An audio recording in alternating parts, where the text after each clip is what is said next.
తో సాయంత్రం కాగానే జనం సముద్ర తీరంలో సేదతీరుతున్నారు. దీంతో బీచ్లలో రద్దీ పెరిగిపోయింది. ప్రస్తుతం వైజాగ్లో ఉన్న బీచ్ రద్దీపై మరింత సమాచారం మా ప్రతినిధి రవిచంద్ర లైవ్లో అందిస్తారు. రవిచంద్ర, ఒకటి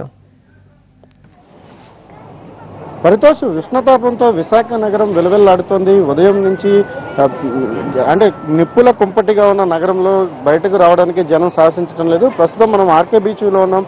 ఇక్కడ వేలాదిగా జనమందరూ కూడా ఉష్ణతాపం నుంచి బయటపడడానికి బీచ్ను ఆశ్రయిస్తున్నారు. ఇక్కడికి వస్తే కాస్త చల్లటి గాలులను ఎంజాయ్ చేయడానికి భారీ ఎత్తున వస్తున్నారు.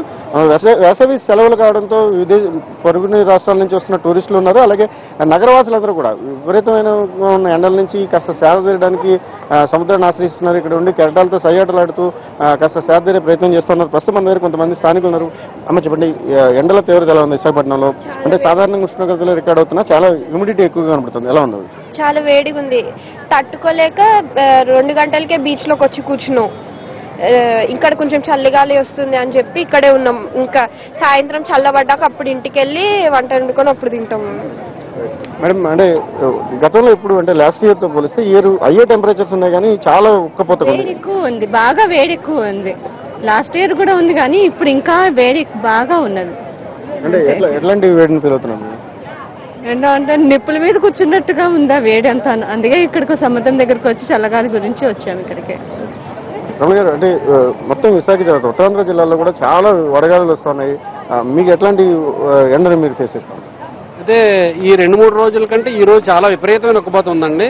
ఎండ కూడా చాలా ఎక్కువ ఉంది. ఎలా ఉందంటే పరిస్థితి, ఇదే కనుక రేపు శనివారం కానీ ఆదివారం కానీ అయి ఉంటే కనుక విశాఖపట్నం ప్రజలందరూ కూడా ఇళ్లకు తాళాలు వేసుకుని వచ్చి బీచ్లో కూర్చొని సేదతీరేంత దారుణమైన పరిస్థితిని ఎదుర్కొంటున్నారు అందరూ. చాలా ఉక్కపోత ఉంది, విపరీతమైన ఉక్కపోత. పిల్లలు తీసుకొని ఇప్పుడు బీచ్లో కూర్చుందని చెప్పేసి కాసేపు కూర్చుందని వచ్చాం. ఈ ఉక్కపోత అంతసేపు ఇక్కడ ఉండాలనిపిస్తుంది. అంత దారుణమైన పరిస్థితి ఉంది ప్రస్తుతం అయితే.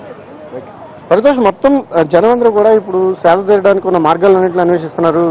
అసలు సిటీలో ఉండే పరిస్థితి లేదు. హుదూద్ తుఫాన్ వచ్చిన తర్వాత ఉన్న చెట్లన్నీ కోల్పోయారు. దాంతో విపరీతమైన వేడి ఉంది. కాంక్రీట్ జంగల్గా ఉన్న విశాఖ నగరంలో సేద తీరే మార్గాలు ఏమీ లేకపోవడంతో జనమందరూ కూడా ఆర్కే బీచ్కి వచ్చి ఇక్కడ సేద తీరుతున్నారు. మరోవైపు నీటిలో ఎక్కువసేపు గడపడానికి ప్రజలందరూ కూడా ఉత్సాహం చూపిస్తున్న పరిస్థితి కనబడుతుంది. ఇదే వాతావరణం మరో 2 రోజుల పాటు కొనసాగే పరిస్థితి ఉందని తుఫాను హెచ్చరికల కేంద్రం స్పష్టంగా చెప్తుంది. వడగాళ్ల తీవ్రత కూడా పెరిగే ప్రమాదం ఉంది. కానీ ప్రజలు కూడా పూర్తిగా అప్రమత్తంగా ఉండాలని వాతావరణ శాఖతో పాటు ప్రభుత్వం కూడా హెచ్చరికలు జారీ చేస్తుంది. Paritosh, thank you Ravi.